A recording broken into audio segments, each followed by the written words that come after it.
My genetic match with Liam came back as a perfect score. It sounds like something straight out of a sci-fi novel, but it actually happened to me. Some cold, impersonal algorithm decided we were made for each other, and now I was supposed to follow its scientific directive and fall in love with him. Chapter 1. The notification that popped up on my screen stopped me cold. Dear Mr. Oliver, according to our matching system, your genetic compatibility with Mr. Liam has been determined to be 100%. Mr. Liam has been notified simultaneously. Please report to the designated location within 3 days to complete your initial meeting. 100%. The odds of that were lower than getting hit by a meteor. I'd heard about this government-backed matching program that claimed it could use genetic science to solve the country's tanking marriage and birth rates, help people find their soulmate. What a joke. I closed the notification, and my phone immediately started buzzing. Mom. Oliver. Did you get the notification? 100%. How are you not more excited? This is incredible news. She was 100 times more worked up about this than I was. Through the phone, I could hear Dad's equally enthusiastic voice in the background. I gave her some half-hearted responses and hung up. The room fell silent. Outside my window, the city still hummed with traffic and flashing neon lights. Some cold algorithm had just decided who I should love.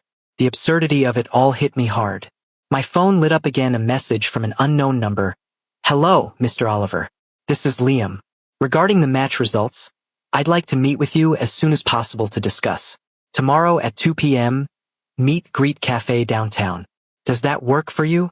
Polite and direct, like a business proposal.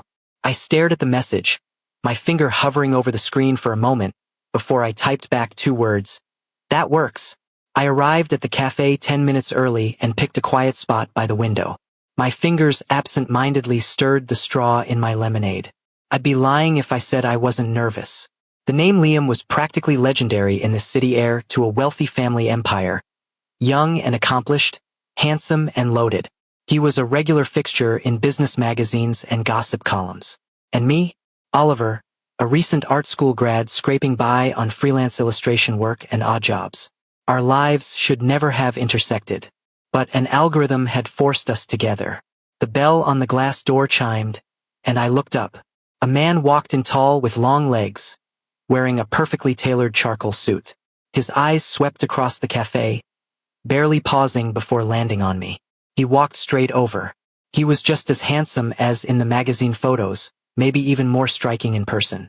But there was something about him in real life that felt more imposing, more intense. Oliver. I'm Liam. He stopped at the table and gave a slight nod. When the server came by, he ordered a black coffee, and then we fell into an awkward silence. He looked way too composed, like this was just another ordinary meeting, which somehow made me even more uncomfortable. About that match result, I tried to break the ice. I looked into the system data. He cut me off, his tone level. 100% compatibility. We're the first case. So what does that mean exactly? It means there's an extremely high level of genetic attraction between us. From a biological standpoint, we're ideal partners. He sounded like he was presenting a project report. His black coffee arrived, and he took a sip with practiced elegance. So you're saying we should trust the science? I asked, with a hint of sarcasm I didn't fully intend. He looked up at me, his gaze sharp. The data is objective fact, but I trust actual interaction and judgment more. And what's your judgment, Mr. Liam? I suggest we follow the system's recommendation and undergo a 3-month trial period, he said. We simulate a relationship, live together, collect enough data points to verify the accuracy of the match, and then decide whether to formalize a marriage. Clear, businesslike. I half expected him to pull out a contract for me to sign. What if the trial fails? Then it proves the system still has flaws. We'd dissolve the arrangement and both go back to our separate lives. I'll cover all expenses during this period, and you'll receive compensation at the end. The word compensation made the whole thing feel even more transactional. I sat there in silence, weighing his proposal. Do you have other concerns? He asked. Mr. Liam, doesn't this seem strange to you? Having 2 strangers pretend to be in love because of an algorithm. It's the most efficient solution, he replied. Unless you have a better idea for dealing with the sky-high expectations from both our families about this result? He'd hit the nail on the head. I thought about my mom's voice trembling with excitement, about all the attention and pressure Liam's name would bring. Refusing this trial might create even bigger problems down the line. At least this option came with a clear timeline and an exit strategy. I looked at Liam's calm, almost cold expression. Maybe that was exactly what I needed right now, a partner without emotional baggage. All right, I heard myself say. I agree to the trial. Chapter 2. Liam's efficiency was astounding. That same evening, he sent over a detailed trial plan. 90 days to simulate a real romantic relationship and cohabitation, testing our compatibility. It was divided into 3 phases: initial adjustment days 115, deep integration days 1660, and final evaluation days 6190. Daily requirements included sharing breakfast and dinner with advance notice for exceptions, at least 2 hours of meaningful interaction per day, and a minimum of 1 outdoor activity together each week. The attachments included a lifestyle habits and preferences questionnaire for me to fill out. I stared at the screen, not sure whether to laugh or cry. This had to be the most ridiculous relationship guide ever. Do you finance guys turn everything into a project proposal? I messaged him. A few minutes later, his reply came: structure facilitates goal achievement and efficiency optimization. Please submit the questionnaire by tomorrow evening. I'll pick you up Saturday at 10 a.m. for the move. Move. Cohabitation is required during the trial period. Address sent. It's a necessary component. I glanced at the address in one of the city's priciest neighborhoods and sighed. Fine. Saturday morning, Liam's black sedan pulled up right on time outside my dingy apartment building. He was dressed casually, less corporate than usual, but that aloof air hadn't changed. Seeing just 2 modest suitcases by my feet, he asked, "That's everything?" "Yeah, mostly art supplies and paint. Not much in the way of clothes." I told him straight. He nodded and efficiently loaded the cases into the trunk. As we drove toward the upscale apartment district on the east side, we barely spoke. The awkward silence hung heavy. His place was on the top floor with incredible views. The decor screamed affluent, professional, understated luxury, spotlessly clean, but completely sterile, like a high-end hotel suite. He led me to a bedroom door. "Your room. Next door's the study. You can use it as a studio. If you need anything, just tell me or contact the property manager." The room was spacious with an ensuite bathroom, comfortable furnishings, but that unlived-in feeling. "Thanks, it's great. Lunch is at 12:30. Settle in first, then we need to discuss ground rules for living together." With that, he turned and headed to the living room. I stood in the middle of the room and took a deep breath. The 3-month project had officially begun. Lunch was at a members-only restaurant near the apartment. Liam clearly knew the place well. While he ordered, I scrolled through my phone and discovered news of our 100% match had already spread across gossip forums. Rich Air's perfect match turns out to be unknown artist. Oliver's background exposed. Regular family, art school grad, major looks. The comments ranged from envious to bitter, with some claiming the system glitched and others saying I'd hit the jackpot. I frowned and locked my screen. "Saw the news." Liam spoke up. "My PR team's handling it, trying to minimize the buzz. But a 100% match is too unusual. Completely burying it isn't realistic. You'll need to start getting used to this kind of attention." "Nothing to get used to. In 3 months, we'll probably go our separate ways anyway." My tone came out sharper than intended. He looked up at me. "During the trial period, we need to present stability to the outside world. That's part of the agreement." "Got it. Fake being in love, right? I'll try not to blow our cover with my acting." He paused. "You seem very resistant to this. Are you telling me you're thrilled about having an algorithm arrange your love life?" I shot back. "I'm not opposed to efficient, rational solutions," he replied. "At least the system is based on science, which is more reliable than blind dates or pointless socializing." "How can you measure feelings by reliability?" He set down his silverware and looked at me. "Then what should we measure them by? Impulse? Delusion? A fleeting dopamine rush? Those are even less controllable with much higher failure rates." I was momentarily speechless. His logic was airtight and infuriating. "So you've never actually liked anyone? Relationships based on emotional impulses lack solid foundations," he said. "I prefer verified compatibility. right? Got it. Liam had probably been raised in a lab. The guy had no heart. Living together was more regimented than I'd imagined. Liam ran his life like clockwork. Up at 7, gym, breakfast, work, dinner, everything on schedule. At meals we'd exchange a few words about nothing important, the weather, or he'd ask about my painting progress. Then we'd retreat to our separate spaces to work, saying goodnight at 11. We were like roommates who barely knew each other. I'd filled out that questionnaire, and he'd adjusted some details accordingly. Breakfast switched from milk to soy milk since I didn't drink dairy. He never entered the studio during my painting hours since I disliked interruptions. Everything was considerate but cold. I tried to find even a trace of attraction to him. Nothing. Sure, he was objectively gorgeous, but that wasn't enough to make me want to hug or kiss him. On the weekend, he arranged a joint outdoor activity per the schedule, an art exhibition. He toured it like he was conducting a site inspection, spending roughly equal time in front of each piece. I couldn't help but comment, "Are you calculating ROI when you look at paintings? Some artworks do hold investment value." He answered without a hint of irony. "But mostly I'm trying to understand your field. And what have you figured out? Color usage is highly subjective. Emotional expression is difficult to quantify." He paused, looking at an abstract piece. "Like this one, I can't parse its exact meaning." Watching his slightly furrowed brow, I suddenly found it amusing. "You don't have to parse it. Just feel it. Feel." He repeated the word feel like it was a foreign concept. "Yeah. Whether you like it or don't. Whether it makes you comfortable or uncomfortable." He studied the painting silently for a while, unable to reach a clear conclusion. Finally, he said with something like resignation, "I can't determine that." I laughed.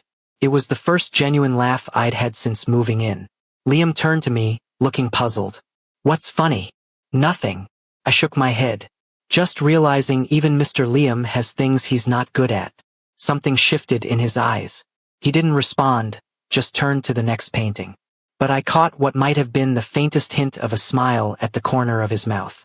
Or maybe I imagined it. Chapter 3. A few nights later, I woke up thirsty in the middle of the night and fumbled my way to the kitchen for water.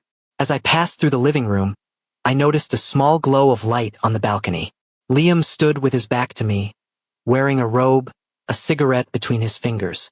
The moonlight traced his silhouette, which seemed somehow lonely. The scene was such a stark contrast to his usual meticulous image that I froze in place. He seemed to sense my presence and turned around. When he saw me, he instinctively stubbed out the cigarette. "Still up?" he asked, his voice lower and huskier than usual. "Got up for water. You? Working late." He paused.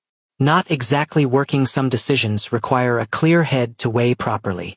I poured myself water and walked to the balcony doorway. The night breeze carried a slight chill and the faint scent of tobacco from him. It wasn't unpleasant. Running into trouble? The question slipped out before I could stop myself. I immediately regretted it. This went beyond the scope of our agreement. He was silent for a moment. "Some disagreements within the family. Our arrangement is one of them."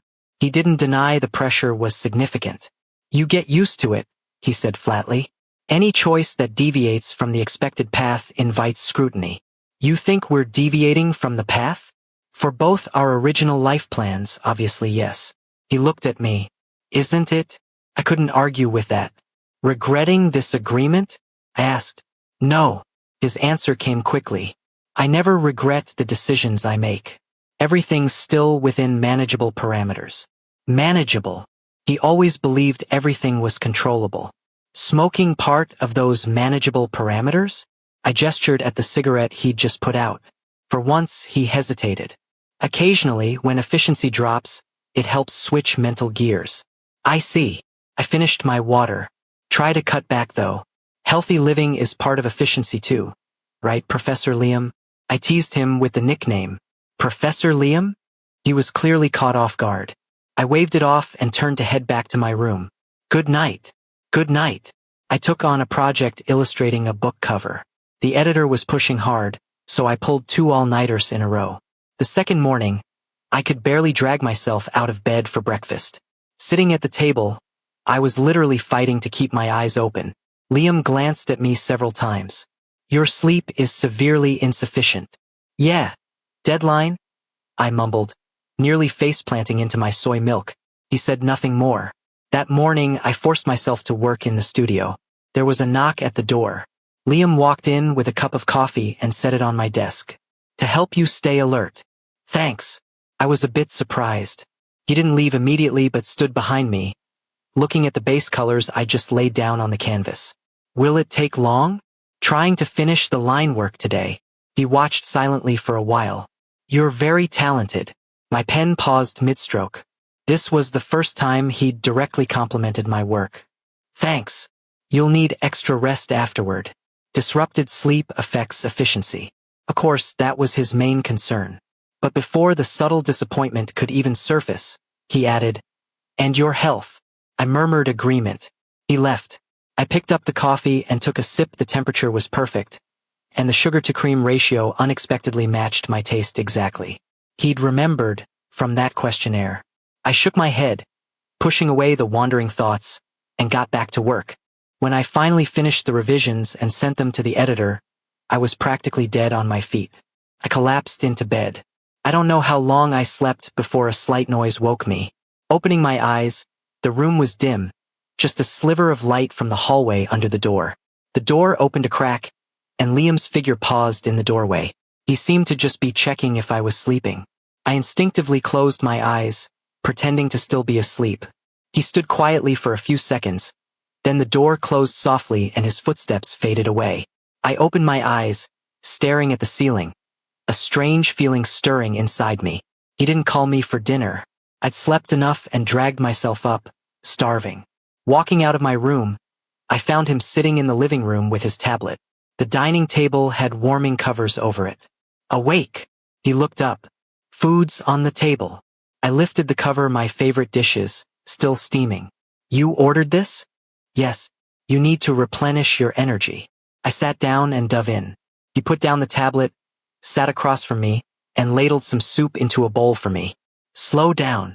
The atmosphere felt too gentle, different from the businesslike feeling when I'd first moved in. Thanks for the meal, I said. You're welcome. He watched me.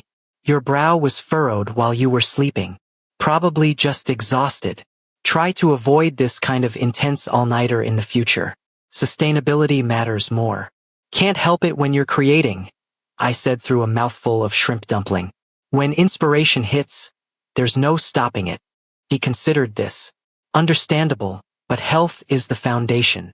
I looked up at him. His face showed no extra emotion, but his gaze was focused. Something inside me shifted slightly, like being brushed with a feather. This wasn't right. I quickly looked down and gulped several mouthfuls of soup, warning myself, Oliver, don't get seasick. This is project requirements. This is the agreement. This is fake. Chapter 4.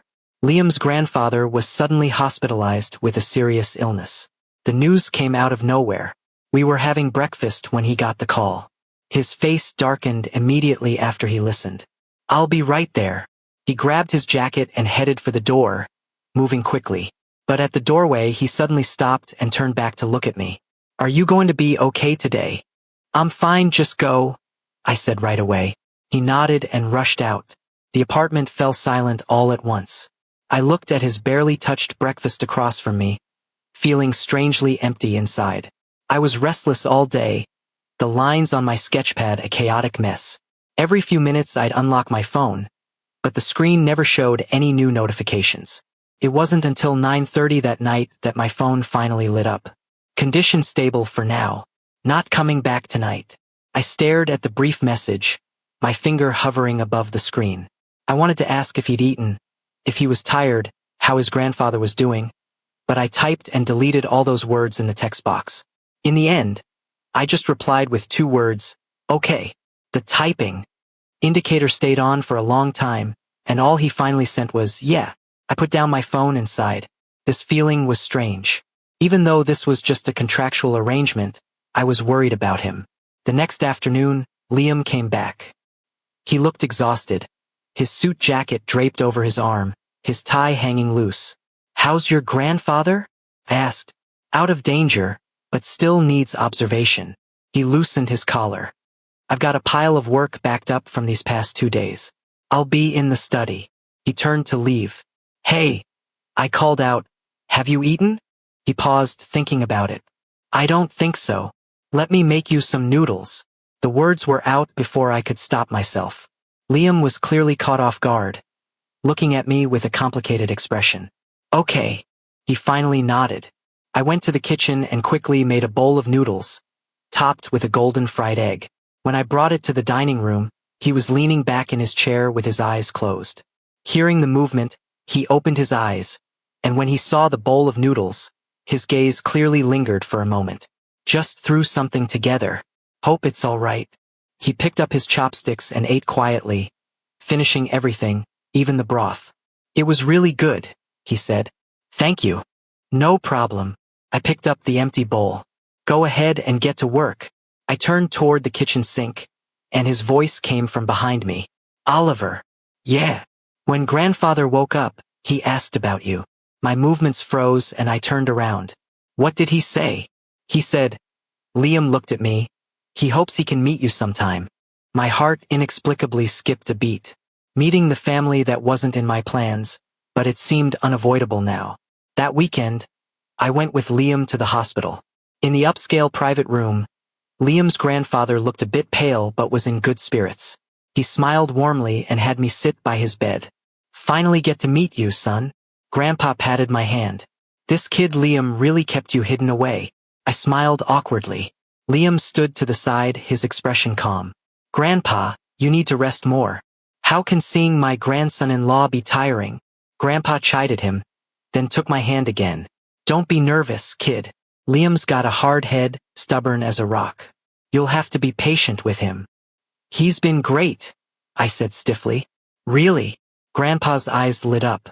When he's with you, does he talk more? Does he smile? This kid's been quiet since he was little, just like his father. Worried me sick. Liam coughed beside us. I couldn't help but smile. He doesn't talk a ton, but he's really good at taking care of people. That was the truth. Grandpa patted the back of my hand with satisfaction. Good, good. That matching system finally did something right this time. 100% match, that's fate right there. We chatted with Grandpa for a while longer, mostly him asking questions and me answering, with Liam occasionally adding something. The atmosphere actually wasn't too bad. As we left the hospital, I breathed a sigh of relief. Your grandfather's a really nice guy. Yeah, he really likes you, Liam said. I could tell. Sitting in the car, Liam didn't start the engine right away. After a moment of silence, he said, Thank you for today. It's what I should do, I said. The contract says I have to cooperate when dealing with family. He glanced at me, seeming like he wanted to say something, but in the end just nodded. Yeah. Chapter 5. Days passed and we continued living according to our schedule. Shared breakfasts and dinners, weekly outdoor activities. But I had a nagging feeling that something was changing. Liam still talked about efficiency above all else, but occasionally he'd silently refill my coffee while I was painting. I'd taken to leaving a lamp on in the living room when he worked late. We began remembering each other's preferences, agreeing on TV channels without debate. Once, I even caught him staring at a sketch I'd thrown away. Why'd you toss it? He asked later. Didn't come out right. Wasn't happy with it. I thought it had a lot of tension, he said. He was actually using words like thought and felt now. These changes were subtle but constant, like spring rain seeping into frozen ground. One weekend afternoon, I was sprawled on the living room carpet, racing to meet a deadline, completely absorbed in my work. Liam sat on the couch reviewing financial reports, the silence between us comfortable. When I got tired, I instinctively leaned back and ended up resting against his leg. His body seemed to stiffen for a moment, but I was too exhausted to move. Eyes closed, I mumbled, 5 minutes. Just 5 minutes. His deep voice came from above. Okay. I didn't open my eyes, my consciousness drifting as I enjoyed this brief moment of relaxation. His body heat seeped through the thin fabric, inexplicably comforting. I don't know how long passed, but I felt something lightly touch the top of my head, maybe just my imagination. I jerked awake and sat up. Liam maintained his position looking at his tablet, focused as if nothing had happened. How long was I out? 7 minutes, he said without looking up. You went over. I studied his calm profile, wondering if that touch had been just a dream. 2 months into the trial period, Liam mentioned a business reception one evening. I need you there, he said, looking at me. I was caught off guard. Is that in the agreement? No, but most attendees bring their partners. Going alone might raise questions. His reasoning was sound. You can say no if you want. I thought about it, couldn't really think of a reason to refuse. All right, do I need to change? I'll take care of it. That evening, I put on the suit he'd sent over. The fit was surprisingly perfect. The stranger in the mirror looked unfamiliar yet somehow put together. When Liam saw me, his gaze lingered for a few seconds. It suits you. Thanks. Let's go. The reception was a blur of clinking glasses, the air thick with perfume and wine. Liam did exactly as promised. I just needed to stay by his side, while he occasionally introduced me with a simple, "This is Oliver." Others responded with knowing smiles and congratulations. Congratulations, Mr. Liam. You two make such a perfect match. I maintained my smile, feeling my face going stiff. When Liam got caught up in conversation, I slipped out to the terrace for air. I'd barely caught my breath when a flippant voice spoke beside me. Well, if it isn't Oliver. I turned to see an unfamiliar man holding a wine glass, his scrutinizing look making me uncomfortable. Hello. Seeing really is believing, the man smirked. Quite the operator, Mr. Oliver, landing a perfect match like Liam. I wonder if the system tests compatibility in other areas. I frowned. What are you getting at? Nothing, just curious. The man stepped closer. Does a workaholic like Liam even know how to have fun? At night, do you too? He didn't finish because Liam appeared behind me. His arm naturally curved around my waist, pulling me back a step, creating distance from the man. His expression was cold, his eyes like ice. Mr. James. Liam's voice wasn't loud, but it carried weight. The man's face went white. Mr. Liam, it's a misunderstanding. Just joking around. I don't find it funny. Liam's tone was flat. Should I invite your father over to hear his son's hilarious jokes tonight? No, I'm sorry. I had too much to drink.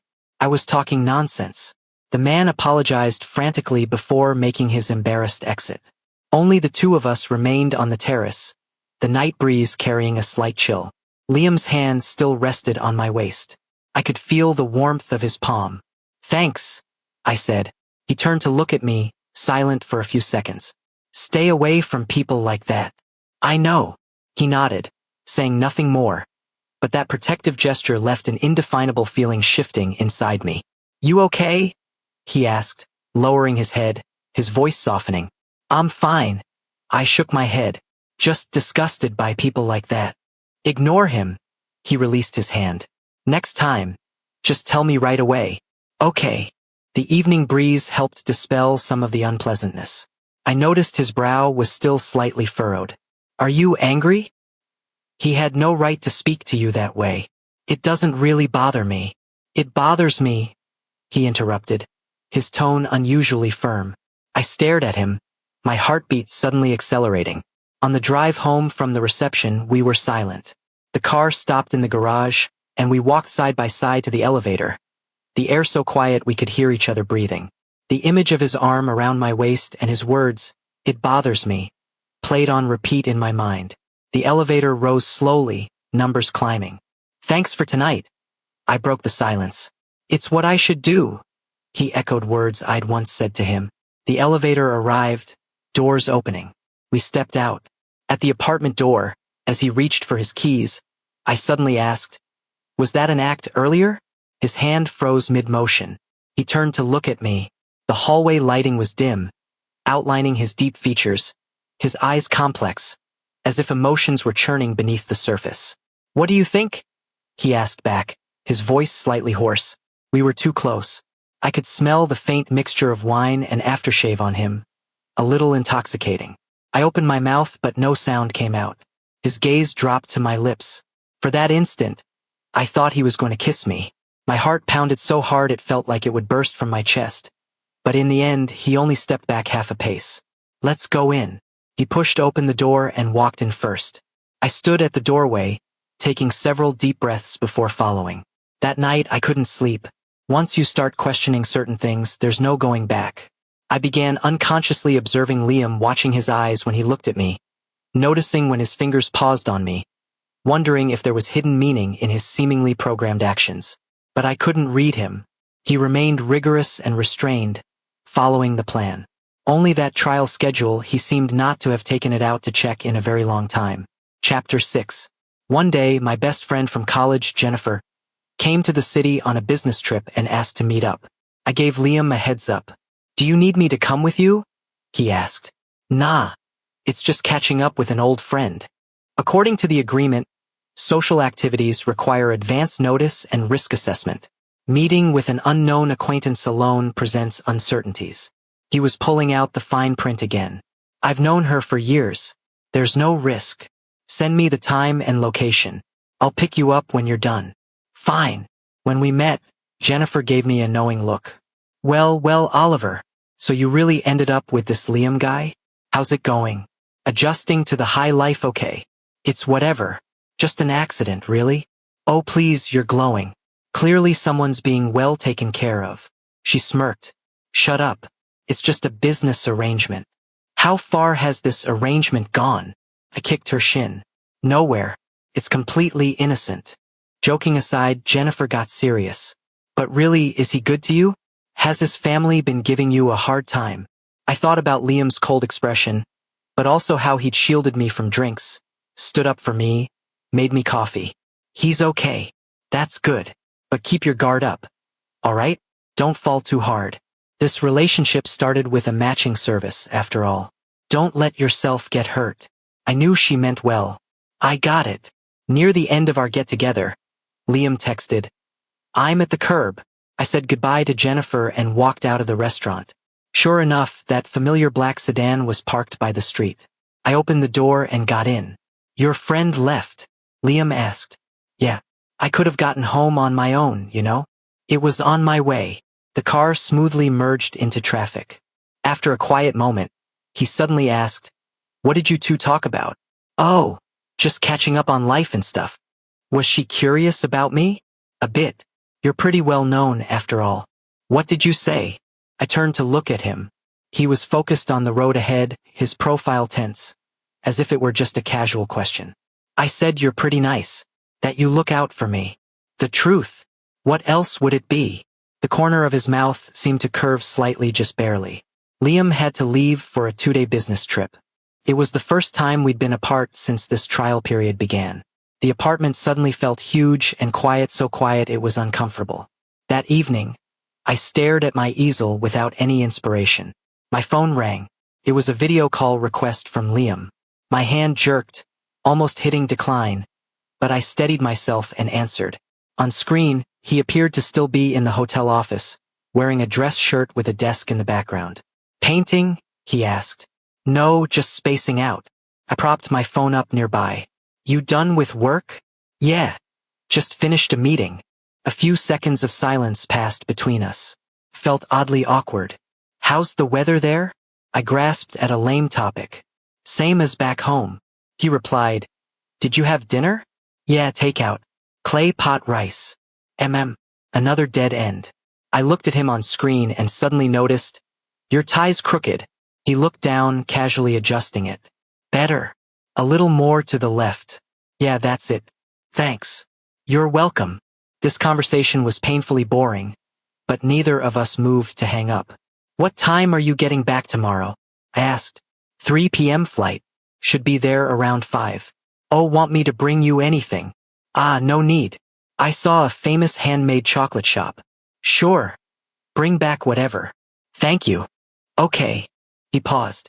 "It's late. You should get some rest." "You too." "Good night, Oliver." He said my name. My heart started acting up again. "Good night, Liam." The next afternoon, I felt inexplicably restless. Watching the clock approach 5, my ears strained toward the door. To 5:10, I heard the lock click. Liam was back. He looked travel-worn, holding an elegant paper bag. "I'm home." Such an ordinary phrase, yet something inside me gently settled. "Welcome back." He handed me the bag. "See if you like them." I opened it to find beautifully packaged chocolates. I popped one in my mouth, sweet with a hint of bitterness. Rich and smooth. Delicious. Good. He loosened his tie, looking somewhat tired. Did everything go smoothly? Some complications, but I worked it out. He walked over and sat on the couch, rubbing his temples. I hesitated, then went to the kitchen and poured him a glass of water. He took it and drank. Thanks. He leaned back against the couch, eyes closed. I sat on the other end, catching the faint scent of tobacco and travel on him. If you're tired, go take a shower and get some sleep. I'll just sit for a bit, he said with his eyes closed. After a quiet moment, he suddenly spoke, his voice tinged with weariness. While I was gone, was everything okay? Pretty good. It was a bit too quiet. He opened his eyes and looked at me, his gaze deep with an emotion I couldn't quite read. Me too. The hotel room was too quiet. My heartbeat was deafening. Chapter 7. The trial period entered its final month, and that initial agreement hung over my head like the sword of Damocles. A constant reminder that all of this might just be a countdown. My relationship with Liam had settled into a delicate balance, far closer than when we started. We naturally shared our daily lives, coexisted in the living room doing our own things without disturbing each other. Left dinner for whoever came home late, but there seemed to be an invisible boundary between us that neither of us dared to cross. Until one stormy night when thunder woke me. Rain pounded against the windows, lightning flashing across the sky. I got up to get water from the kitchen and heard a faint sound coming from the living room. I quietly cracked the door open and saw Liam standing by the floor-to-ceiling window, his back rigid with tension.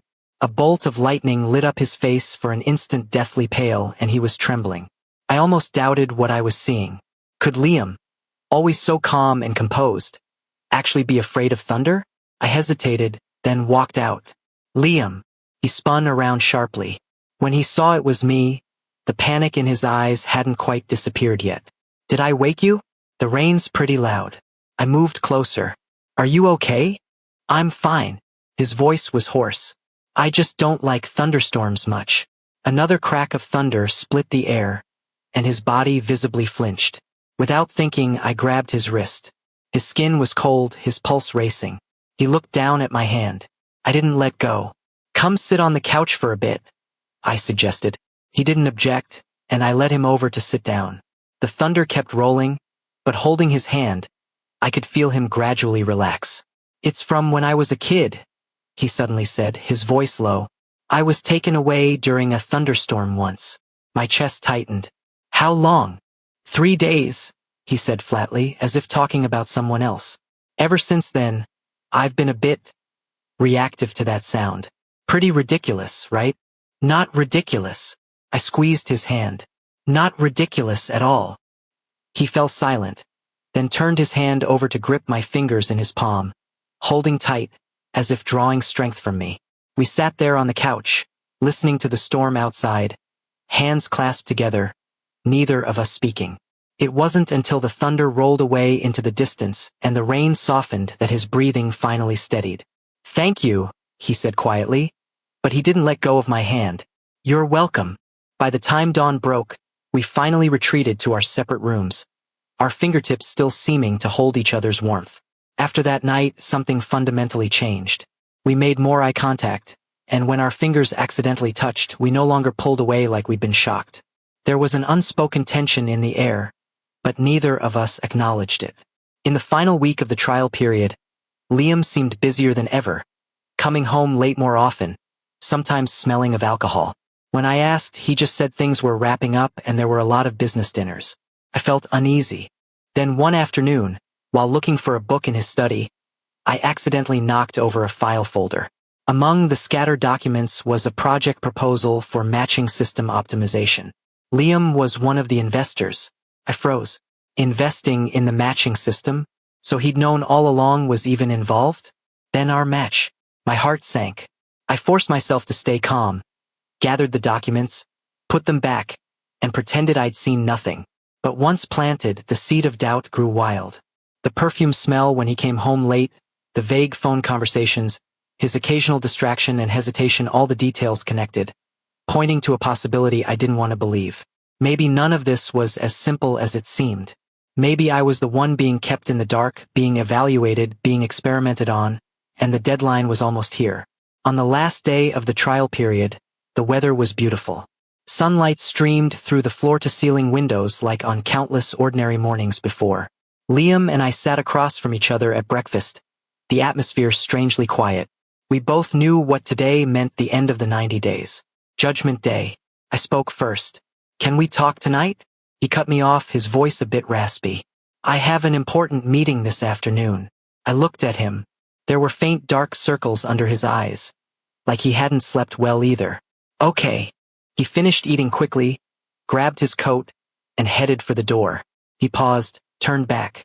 "Oliver, whatever happens these 3 months," he trailed off as if searching for the right words. "I've been very satisfied." My heart felt like something was squeezing it. "Me too." He gave me one long look, then turned and left. The instant the door closed, I collapsed into my chair, hands and feet ice cold. Satisfied? Satisfied with what? With the experimental data collection. I couldn't sit still all day.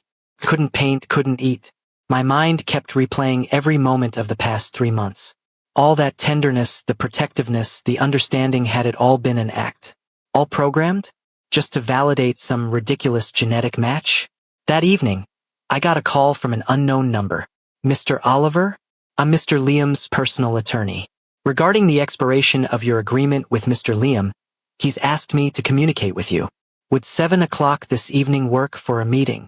A lawyer? He wouldn't even come give me closure himself. My heart sank completely, cold and numb. "Fine.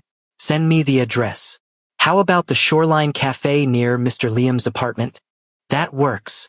I arrived at the cafe early and chose a corner seat. My fingers were ice cold, so I kept gripping the warm water glass for warmth. Chapter 8.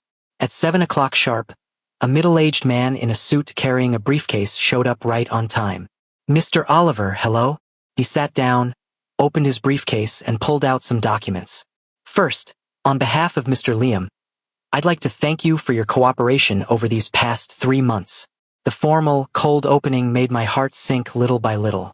"This is the compensation payment agreed upon at the conclusion of the arrangement. The amount is as shown. If you have no objections, please sign for it." He slid a check across the table. The figure on it was substantial enough for me to live comfortably for quite a while, but all I felt looking at it was a piercing pain. "Where is he?" I asked, my voice hoarse. "Mr. Liam had an urgent matter to attend to and was unable to come in person. He deeply apologizes. I have full authority to handle all remaining matters." An urgent matter? He couldn't even show up for one last meeting? Perfect. Just perfect. Liam. Cold as ice.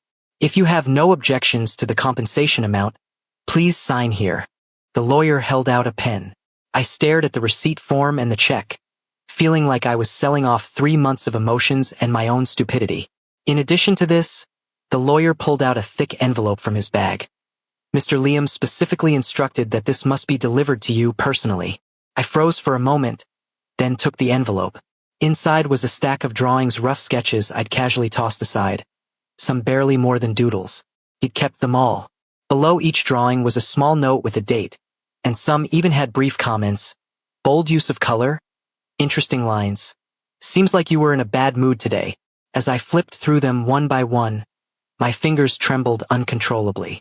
My heart felt like it had been torn open, leaving a raw, aching wound. What was this supposed to be? A slap in the face followed by a piece of candy? "Mr. Oliver?" The lawyer reminded me to sign. I took a deep breath, carefully placed the drawings back in the envelope, picked up the pen, and signed my name on the document. Oliver, written with unusual steadiness. "Thank you for your cooperation." The lawyer collected the documents and check. "Please keep this safe. My work here is done. I'll be going now." He got up and left. I sat alone in the cafe, watching the lights come on outside and the endless stream of traffic. The check in my hand felt weightless yet impossibly heavy at the same time. It was over this absurd farce orchestrated by algorithms, finally bought off with money. I pulled at the corner of my mouth, trying to smile, but it came out looking worse than crying. "Well done, Liam. Well done." The night wind made me shiver.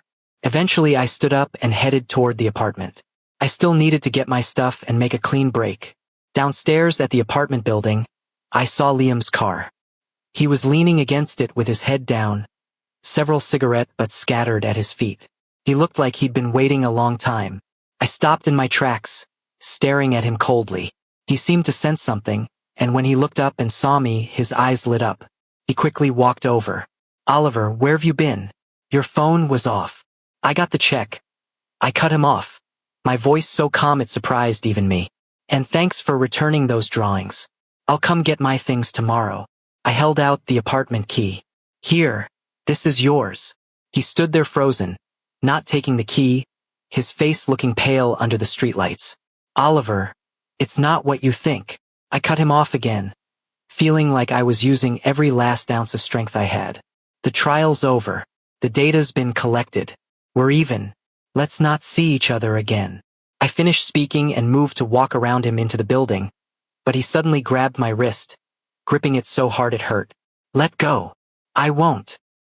His voice was raspy, carrying a kind of panic I'd never heard from him before. "Just listen to me. Did the lawyer only give you the check and the drawings? Did he not give you another envelope?" My struggling stopped. "What envelope?" He got it wrong, or maybe I was too rushed in my instructions and he misunderstood. Liam explained urgently, his words coming fast. "What I told him to give you was something else entirely, not the check." "Then what was it?" I looked at him, my heart feeling half torn apart. "A bigger check? Or a new trial agreement? Stock transfer documents?" He practically growled the words. "And half the assets under my name. That's what I really wanted to give you." Chapter 9. I was completely stunned. "What?" "The check and compensation were in the agreement, but that's not the ending I wanted." He grabbed my shoulders, his eyes burning into mine with undisguised urgency and love. "You sent your lawyer to dismiss me? You're telling me now that you want to give me half your assets? Either you've lost your mind or I have." "Liam, this isn't funny." "Because I love you, Oliver." He finally shouted it out, his voice especially clear in the silent night. 3 months of trial period, and the result is that I've fallen hopelessly in love with you. The algorithm was right, but it can't calculate how terrified I am of losing you. I stared at him blankly, my mind going completely white. I was afraid you'd reject me. Afraid you'd think this was still just a transaction. I wanted to use everything I have to bind you to me, but I was afraid you'd think money would taint our feelings. So I had the lawyer prepare 2 things. I meant to give them to you myself and let you choose, but I got held up with an emergency. I never expected that idiot to just hand you the check directly. He finished in one breath, his chest heaving violently, his eyes reddening. "Say what?" I managed to speak, my voice trembling. "I said I love you." He cupped my face, his tone more serious than ever. "Not because of genetic matching, not because the algorithm dictated it, just because you're you. You fall asleep leaning against my legs, your cooking is terrible but I love it anyway. You comfort me on stormy nights even though you're afraid of thunder. You make me realize there are things more important than efficiency and planning in this world.